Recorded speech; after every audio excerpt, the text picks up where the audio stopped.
kung gaano kasaya ang mga farmer na unang nakatanggap nga ng mga titulo. Bagamat hindi pa nga nila talaga nahahawakan ang kanilang mga titulo. No? Pero simula po sa araw na ito, nang mabunot po ang kanilang pangalan at mabigyan na sila ng eksaktong lokasyon ng kanilang lupa, ay finally masasabi na nga na pagmamayari na nga nila ang kanilang mga lupa. Bagamat hindi pa nakasaad kung magkano talagang kanilang amortization ayon sa Department of Agrarian Reform, napakababa lamang daw ito at talaga namang kayang-kaya ho ng ating mga kababayan. Alam mo, Hawi, pinag-uusapan dito ang nasa 6,000 na beneficiary.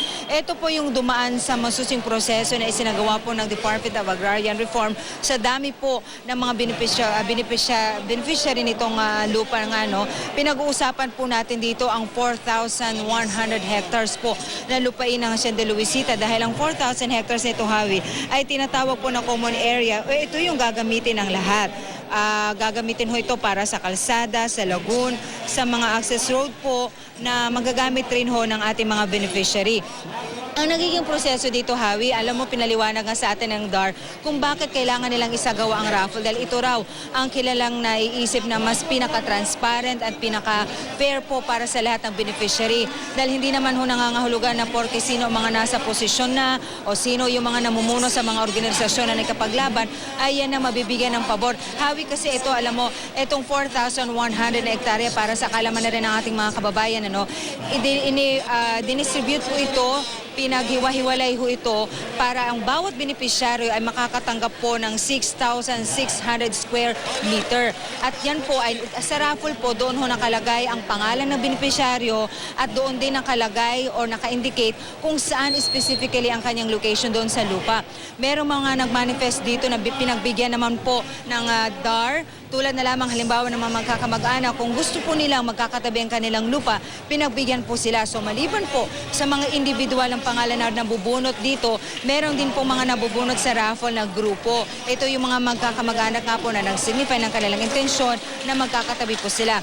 Inaasahan, Hawi, na sa loob lamang 2 araw ay may mapamamahagi na po ang nasa 646 po na mga benepisyaryo po dito sa Barangay Kutkut pa lamang. We are talking here of 10 barangays na mga benepisyaryo. So hopefully daw, according to DAR, ang kanilang target by August 12, natatapos na po nila ito lahat at naibibigay na po ang titulo po dito sa ating mga benepisyaryo. Siyempre, Hawi, tuwang-tuwa siyempre itong ating mga kababayan dito, karamihan nga daw sa kanila ay mga bata pa lamang, dito na nga raw nagtatrabaho. At ito nga raw ang kanilang pinakaasam-asam na finally, mapunta na nga or maging kanila na nga ang pagmamayari ng lupang matagal na panahon na nilang sinasaka.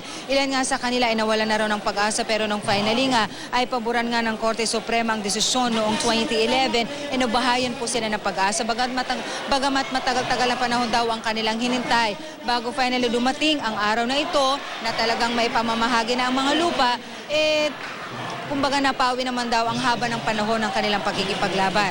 So inaasahan na maghapon or hanggang mamaya alas 5 pa po itong distribution, at kung hindi matapos, itutuloy muli ito bukas at sunod-sunod na ho itong pupunta sila sa mga barangay para ipamahagi pa ang mga lupangang ito sa iba pang mga benepisyaryo. Hawi? Maraming salamat, Marisol Abdurrahman.